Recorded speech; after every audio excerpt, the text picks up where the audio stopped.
kurwa asensemeli bigambiro litkolia rero ni gomuraibwensi ya Kenya muske Dr. William Samoei Ruto munabarayibande banyakaboikirana asensemeli ya mucho Nairobi mnichiremo yogwekingira okoboro kwe bigambiro byensi ya Kenya asegeka kimyaka 12 okwana chinga kicho nigo egati ya abana chebina akorawa amono chebina monene omusubati mata kome nyakobukirana asensemeyo ninchiremo yokone kinga obairiga kora omoyigo yina otamna nige bigambiro bya birbi okora emiremo yabo asinjira yekene nubwasyokum arabotero nigo rwariganirwa n'umurikito Sam Miyenda. Omuraibwense Dr. William Ruto nigatogire kigambiro kya iguru gya Supreme asogotena boronge korenda ekatiba yense ya Kenya emyaka 12 kurwaga chakigwa. Since the establishment of Kenya's Supreme Court, an iconic institution, it is therefore quite fair to say that the court has stood as a faithful custodian of our constitution, a defender of fundamental rights, and a pillar of democracy.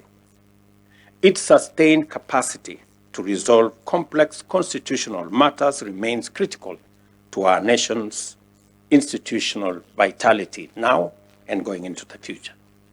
Gokwana asomwega bogo chengira emyaka 12 egesa ekegambiro gya Supreme gochakigwa. Ruto nigo atogire ekegambiro kyo asokwirania okwegena bwa Kenya anene mono asokugayana ebina ao. There is no doubt that the Supreme Court has not been short of critics during the past 12 years.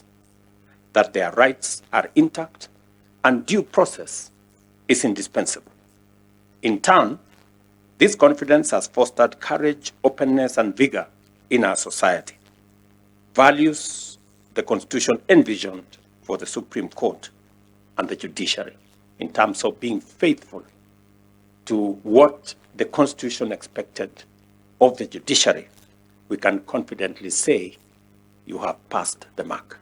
Dr. Ruto nigateba nonye bitango aobi koine kigwa ase kigambire kyo nigo kiane kirio bongaini obonene asoko na chebi na gokonya kwirania demokrasia oboene obosibore oborai na boigo obosikwa kweri chiko.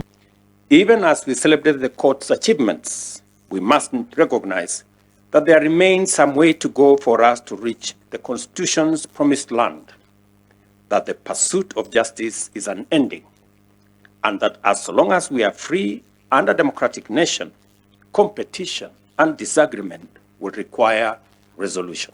Designates the Supreme Court as the umpire, charged with auditing policies to ensure that they promote inclusive growth and economic empowerment. Consistent and fair application of the law builds trust, encourages civic responsibility, and fosters social cohesion. By championing a jurisprudence that simultaneously upholds fundamental rights and freedoms while supporting development.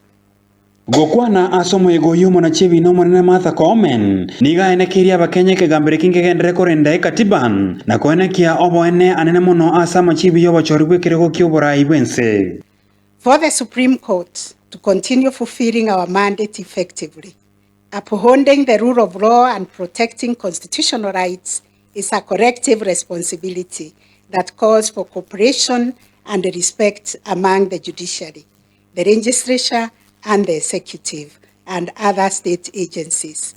I therefore call on collaborative relationship that will strengthen our resilience of our legal system and allow the Supreme Court and the wider judiciary to serve as a true pillar of justice. Omojego yubo igoni goikeranua na barai ao egati abo omokonyi bumurai bwense Kithure Kindiki asatogia obokoreribwe kegambire kyo. In the short time the Supreme Court of Kenya the court has also done very well in terms of the infrastructure, the software, the technology bit. And among the arms of government and the agencies of government, I think the judiciary is ahead of the rest of us. I remember my Omojego inigora gendrego ikachi terekisano ne mocho motenyeyo. Moyiga oralente ababwatani ao berichiko. Ko reporter ya Getembe TV, Sam Miyenda.